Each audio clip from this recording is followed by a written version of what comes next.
The soccer game became a poignant turning point, a lens through which I glimpsed the truth about my husband, James. As I sat in the kitchen, my disillusionment with life hung heavy in the air. I couldn't bring myself to go to bed. Instead, I waited for him, my heart pounding with a mixture of anger and sorrow. Regret gnawed at me.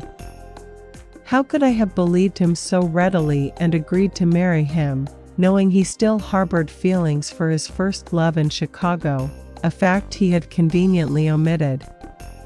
What a fool I am. I scolded myself, the weight of betrayal settling on my shoulders. What now? I can't live with him after this. Tears welled up in my clear blue eyes, cascading onto the book in front of me, its pages untouched. My gaze fixed on those unread words, lost in the depths of my emotional turmoil. In the midst of my turmoil, my mother-in-law entered the kitchen, her presence a mix of concern and practicality. Pouring tea into a cup, she settled beside me and asked about James. I shook my head in frustration. No, as you can see. Your son decided to drown his sorrows. Why the tears? She inquired, her gaze drifting to the clock. And why assume the worst?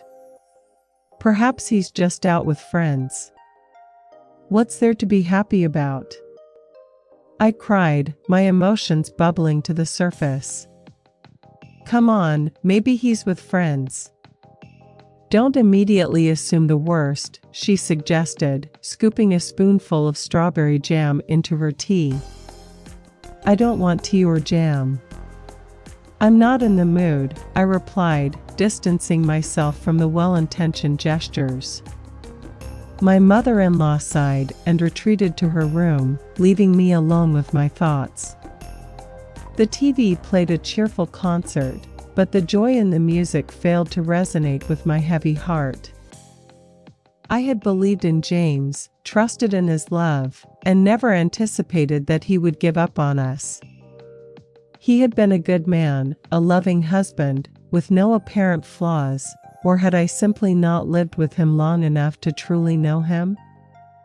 Thoughts crashed through my mind like waves against the shore, eroding my faith in love. The creaking door signaled James's return, and I rose from my seat, making my way to the hallway. He looked surprised, clearly not expecting to find me still awake at this late hour. As our eyes met, I sensed his discomfort, his gaze avoiding mine. I know everything, I blurted out, unable to keep the truth at bay. His eyes met mine, a mix of surprise and guilt evident. I thrust the note I had discovered in his pocket in front of him. Are you going to deny it, or will you tell the truth? I demanded. No, I won't deny it. I went on a date with Emma. I won't justify it or lie. I loved her, and I still do, he admitted, the words hanging heavily in the air. What about me? I asked, searching his eyes for answers. A lump formed in my throat, and I fought back tears, mindful of my sleeping parents in the next room.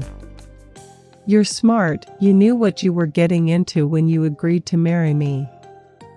I couldn't avoid meeting her eventually. I'm sorry, he declared before heading into the bedroom, removing his shoes. Okay, I understand. I'll start looking for a place to move out tomorrow, I announced, the weight of the situation settling on my shoulders. Self-pity and regret flooded over me. I regretted knowing about Emma when James proposed, knowing and still agreeing to the marriage. Resentment and pain choked me, but the presence of my sleeping parents held back the flood of emotions. You know, why don't you come live with our grandmother? She lives alone in a big house and could use someone to talk to and help her, James suggested, looking at me with a questioning gaze. I was familiar with my grandmother, but the idea of living with her held no appeal. I didn't want to encounter James again if our relationship was to end. The thought of facing him in such close quarters was too painful, but with no other options, I reluctantly nodded my agreement. As dawn broke, James lay on the couch in the other room, and I found myself caught in a nightmarish dream.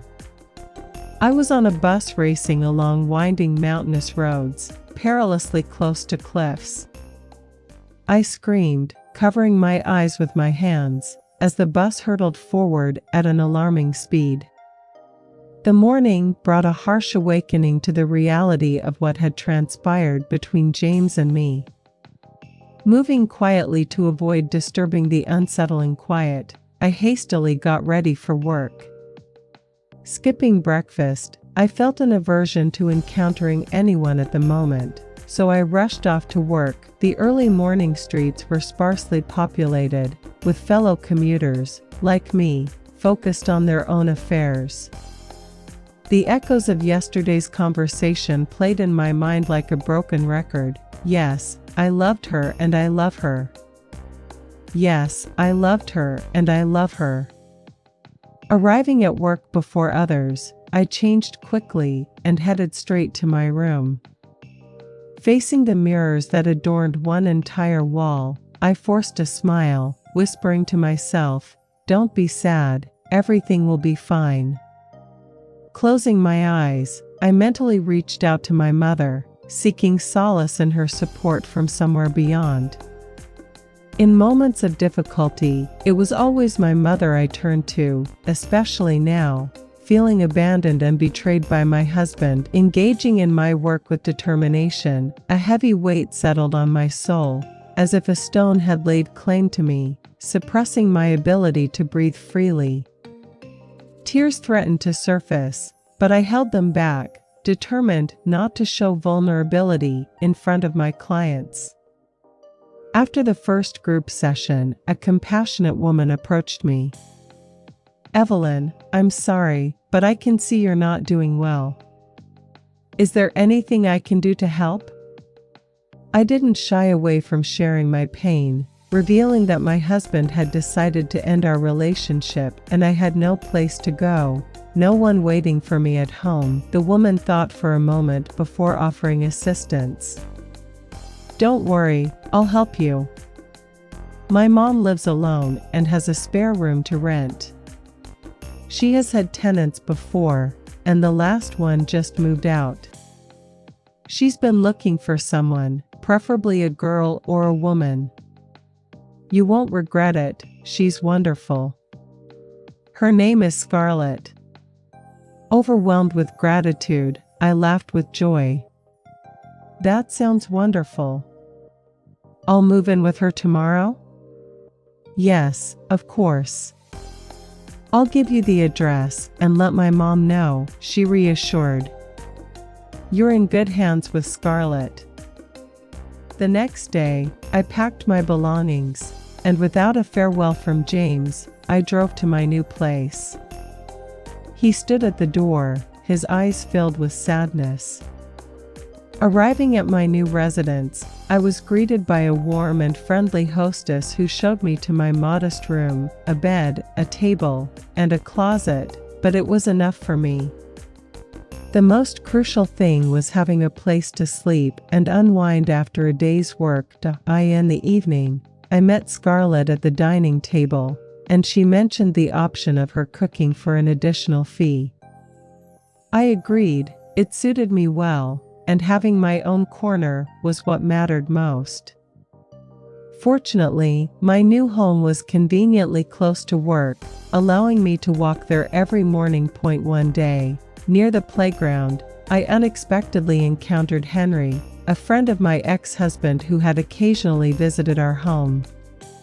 He greeted me, "Evelyn, hello. How are you? It's been a while since I've been to your house." "Well, you wouldn't know it, because James and I have split up. I'm renting a room not far from here now," I replied. That's news. I never thought that could happen between you two. He was so happy when he talked about you, Henry remarked.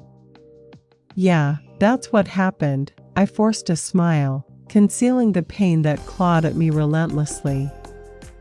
I see, Henry observed me closely. What do you do in the evenings? How about we get together and go out? Why not?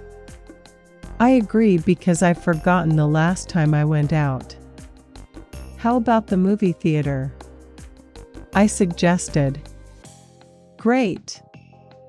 I'll pick you up right after work, and we'll head to the movies, Henry proposed.